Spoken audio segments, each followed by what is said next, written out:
Olá, tudo bem? Aqui é o Luiz e o vídeo de hoje é um corte de um bate-papo que rolou outro dia aqui no canal com o Fernando Lopes, que é professor, advogado e dev DeFi especializado em tokenização, tendo inclusive artigos e livros publicados sobre o tema e uma empresa especializada nesse fim. Então, se você quer entender mais sobre tokenização de ativos do mundo real na blockchain, esse vídeo aqui vai te trazer muitos insights.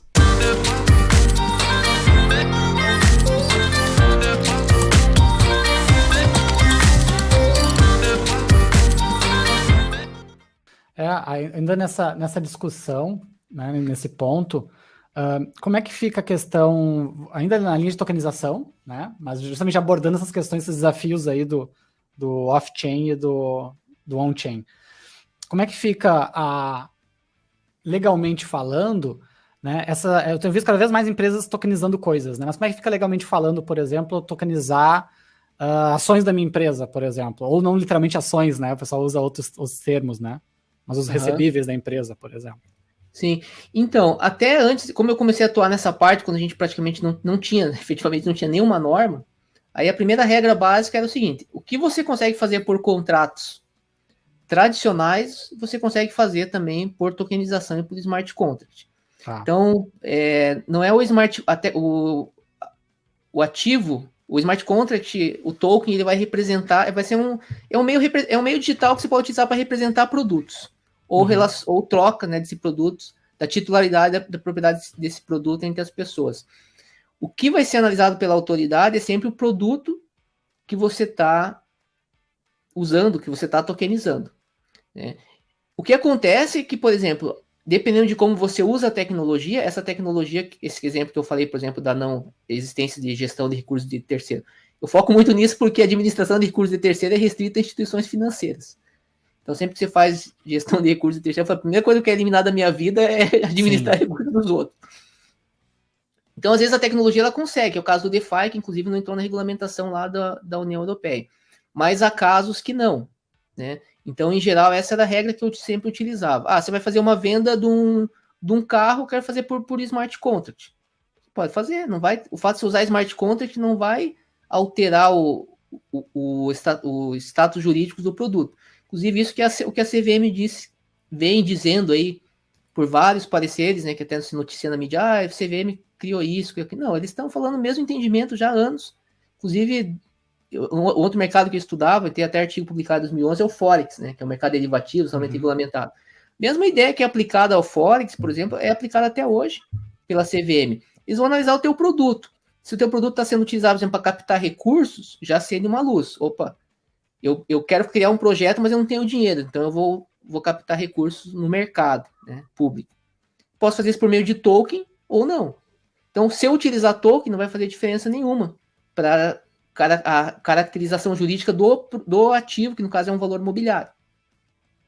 Então, é sempre... E na própria legislação europeia agora, ela foi muito bem feita, muito bem detalhada, e em alguns casos ela traz o que a gente chama de regra da substância sobre a forma. Então, quando surgem dúvidas, você sempre vai pela finalidade do produto. O que o cara está querendo com esse produto, efetivamente? Ele está usando o token, mas o que esse token altera em termos de risco? Diminui o risco essa é uma boa regra. Diminui o risco do consumidor, tornou, por exemplo, o processo mais transparente. Se diminuiu, vamos olhar diferente. Não, praticamente a mesma coisa, se tivesse feito de um jeito ou a alteração foi mínima. Geralmente você vai aplicar a mesma regulamentação. Então, por exemplo, no caso da União Europeia, eles souberam distinguir muito bem isso. Por exemplo, há casos de produtos que eu estou vendendo, né, que eu vou utilizar um NFT para representar, por exemplo. Isso não torna esse produto um valor mobiliário, algo que merece ser tratado de forma diversa de outros produtos. Por isso que fica de fora da regulamentação, no caso dos NFTs. Esses NFTs que a gente compra aí, fotos lá de macaco, lá que o Neymar compra. Por que eu vou dizer que isso aí é valor, vou colocar Banco Central para regular isso, CVM? Não faz sentido. Então o legislador europeu, ele soube deixar isso de fora. Mas eu estou pegando agora um NFT que na verdade está representando uma captação de recursos, porque eu quero criar um empreendimento que eu não tenho dinheiro, e para captar recursos eu vou ter que prometer uma remuneração. Aí, então peraí, você está querendo utilizar o token que você quer captar recurso. Na verdade ele é só um meio, né? Ele é um meio, mas eles vão olhar para o fim. Exatamente. Agora, se eu tô, por exemplo, eu tenho um conjunto, sei lá, de bens quaisquer, aí eu quero vender esses bens por NFT, que eu acredito que isso é mais fácil, as pessoas vão... O NFT é uma espécie de um contrato. Inclusive, o NFT eu uso, por exemplo, na nossa plataforma, ele é usado como uma forma até de assinatura de contrato digital. Quando a pessoa compra a fração, na verdade eu uso na minha plataforma de consultoria jurídica, ela está comprando um token, aquele token está servindo para ela só como comprovação de que ela contratou a consultoria. Ela não pode vender aquele token para terceiro, e é isso eu coloco daí no metadado do NFT. Então aí eu crio um contrato tradicional com as regras, isso sempre vai ter que ter na maioria das situações. O smart contract não substitui esse tipo de normativa mais detalhada. A ideia do smart contract é facilitar a execução da transação. Essa é a ideia, liquidação, da segurança, liquidação ao pagamento da transação. Então, nesse contrato, nesses que a gente chama dos metadados, a depender do projeto, eu vou ter um tipo de metadado, ou seja, um tipo de contrato. Às vezes é um contrato, por exemplo, pode ser um contrato de promessa de compra e venda de imóvel. Por exemplo, o contrato de promessa de compra e venda de imóvel hoje, ele pode ou não ser registrado, mas se ele for registrado, ele passa a ser um direito imobiliário, ou seja, passa a ter efeitos perante terceiros. Então, eu posso, por exemplo, criar um contrato de promessa de compra e venda, registrar esse contrato e colocar ele como um metadado, né, de um NFT. Aí a pessoa que comprou aquele NFT, por exemplo, é como se ela estivesse assinando esse contrato. Então, e aí eu coloco que a assinatura do contrato, por exemplo, está baseada na compra desse NFT. Tá. Isso que eu ia perguntar. Então, na verdade, você ainda necessita, né, do registro em cartório tradicional, por exemplo, vou dizer que eu vou vender um imóvel, né? Então eu vou lá no cartório, faço tudo, mas ainda não tem a parte compradora ainda. Tem só a parte vendedora que sou eu. Sim, quando você vai fazer o projeto, quando você vai criar o projeto, exatamente. E aí a parte compradora ela vai estar associada a quem comprar a versão, né, o NFT associado àquele contrato, é isso? Exatamente. O NFT ele passa a ser um meio de uma nova forma de eu representar os contratos. Eu poderia fazer um contrato como esse em papel, mas eu posso achar interessante fazer em NFTs por causa que, por uma série de questões, questão de fracionamento, questão de própria, questão de estar ali na blockchain, de ser mais questão de controle, ou seja, uma série de motivos. Mas, no caso de imóveis, eu não tenho como substituir o cartório. Então, aí você tem várias soluções para esse tipo de problema, né? Cada empresa, tem algumas empresas que estão fazendo algumas formas, assim, eu tenho a minha própria solução, que eu falo que é você trabalhar o que a gente chama de restrição voluntária ao direito de propriedade. Por exemplo, se eu sou dono de um imóvel, eu posso colocar uma cláusula de inalienabilidade naquele imóvel, ou seja, eu posso impedir que até meus herdeiros venham vender aquilo ali. Eu posso impedir. Então, o que você faz é um contrato, e no contrato que é o contrato de tokenização, que você vai explicar todas as regras do processo. Por exemplo, vai ser um sistema de condomínio, quem comprar as frações, como que vai ser feita os direitos e deveres. Basicamente, quando você vende frações de imóvel, é um regime de condomínio. Hoje você tem também, por exemplo, a lei da multipropriedade, que ainda não está sendo utilizada, eu acho que é uma lei perfeita para tokenização imobiliária. Porque a lei de multipropriedade possibilita, por exemplo, que você crie frações de imóveis, e todas essas frações elas podem ser detidas por uma única pessoa, sem que a multipropriedade se extingua.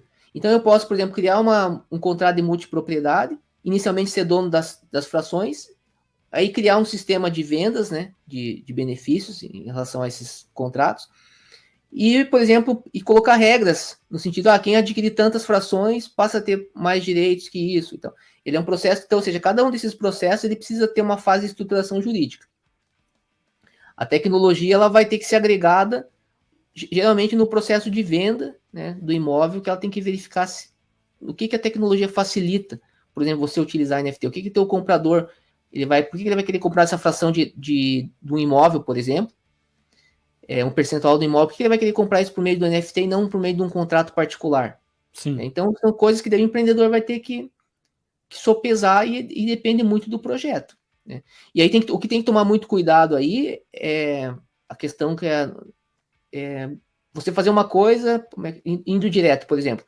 Se é um contrato de multipropriedade, tem que ser multipropriedade.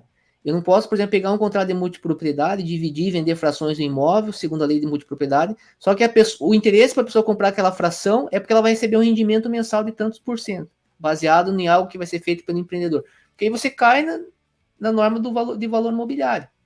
Então, não adianta o empreendedor que eu falo, não adianta você querer achar que você vai enganar os órgãos de fiscalização. Você não vai, é difícil, né? Então esse é um problema do Brasil também, né? Porque o Brasil, como a gente não tem ainda uma legislação clara sobre isso, sempre acaba sendo um risco também de às vezes, a pessoa que, por exemplo, vai analisar o teu processo não tem conhecimento suficiente sobre tecnologia, né? Não tem conhecimento suficiente sobre até a parte empresarial.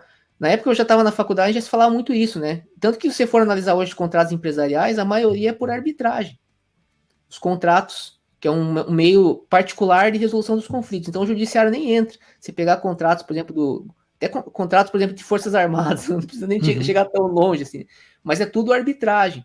Porque você não tem um judiciário que tenha conhecimento técnico. Então no Brasil você tem esse risco, que ainda que você faça um projeto, às vezes, totalmente legal, estruturado, com parecer jurídico, você pode ter, às vezes, o risco de chegar alguém por não conhecer e achar e confundir aquele teu produto. Mas, como eu falei, a União Europeia agora ela foi pioneira em desenvolver uma legislação bem detalhada nesse aspecto. Eu espero que essa legislação ela seja, de alguma forma, incorporada aqui no Brasil, né? Porque a gente sabe que a jurisprudência ela é muito influenciada, né, pelo que acontece lá na Europa. Então, na interpretação das coisas, mas a gente precisaria de uma legislação como a deles, para atrair investimento porque eu acredito que com essa regulamentação hoje da União Europeia, a tendência é que a maioria dos projetos vão acabar migrando para lá. Sim. Até porque os Estados Unidos também não são nada claros, só que lá é uma outra cultura também. E o Brasil perdeu a Coinbase está fazendo um movimento recente que o pessoal acha que ela está indo para Reino Unido, eu acho, se não estou enganado, né? Eles meio que deram umas indiretas por causa da pressão americana em relação à regulamentação, e daí, ao mesmo tempo, a União Europeia está mais aberta para algumas questões. Exatamente. É que o problema dos Estados Unidos, não é problema, né? Cada país tem a sua liberdade da forma, e isso tem a sua cultura, não tem...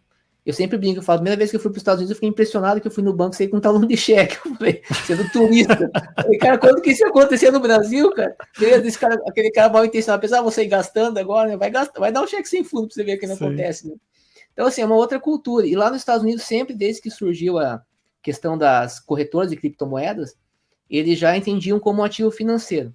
Então, o cara tinha que ter uma licença lá que a gente chama de Money Transmitters, né? Que ele era considerado um Money Transmitters, às vezes podia ter uma legislação um pouco... mas também tem que ver que nos Estados Unidos também é muito mais fácil para fazer muita coisa. Eu já participei de um processo lá que a gente emitiu uma espécie de um valor imobiliário que é focado para investidor qualificado. Então, ele não é uma distribuição pública de valor imobiliário, por exemplo, é um tipo de ativo que para a pessoa comprar ela tem que ter um patrimônio X, etc. Eu fiz todo o processo do Brasil, e no sistema lá, coisa de menos de um mês saiu, estava pronto. Coisa que nunca no Brasil, e no Brasil existe uma figura parecida com essa, você não faria nesse mesmo período. Então, são questões todas que... E também nos Estados Unidos também tem a questão da legislação estadual, né? Então, dependendo do estado, é um tipo diferente de legislação. Né? Então... Mas o legal da Europa é que eles me parece que conseguiram criar um código, assim, sabe? Eles trouxeram uma definição de criptoativos geral, eles distinguiram várias espécies. Pra você ter uma ideia, até frações de NFTs, que é uma coisa que muita gente que já trabalha com NFTs, às vezes não ouviu falar, mesmo da área que é uma coisa nova. E eles já falam, né, sobre frações de NFT no documento. Por quê? Porque eles fizeram primeiro um estudo paralelo sobre a tecnologia. Então colocaram lá o pessoal que conhece tecnologia para fazer um... Primeiro, não, vamos entender o que a gente quer regular. Aí eles entenderam, daí criaram depois a norma, sempre com os objetivos. Eu que sou um cara que muito, assim, anti-regulação, eu tenho muito artigo escrito contra regulamentação estatal, eu acho que o modelo nosso está ultrapassado, mas eu confesso para você que eu fiquei bem impressionado, assim, falei, cara, isso aí me pareceu justo, assim, sabe? Eu acho que tem a questão do interesse do Estado, essa questão de recursos financeiros, captação que tem que ser regulamentada, mas tem a questão de ampla gama de produtos que você pode tokenizar que não tem qualquer risco, que não envolve captação de recursos de terceiro. O próprio setor imobiliário hoje é um dos grandes exemplos aí, né? Compra e venda imobiliária. Outros títulos também que você pode trazer maior liquidez com tokenização. Mas é claro que tem que ver muito o nível, o estágio de tecnologia de cada país, né? E como que está sendo feito isso. Se você for pegar uma plataforma de finanças descentralizadas, pegar o Uniswap que todo mundo conhece. Tá ali, tá funcionando, é descentralizado. não tem banco de dados, né? O cara não usa lá um MongoDB, etc. Não, tá tudo no smart contract. Então, assim, você tem que ver se também o empreendedor vai ter que ter desenvolvedor para fazer um tipo de trabalho. E eu não tenho dúvida de que esse tipo de aplicação DeFi, focada em processos centralizados, a legislação vai ser menos rigorosa.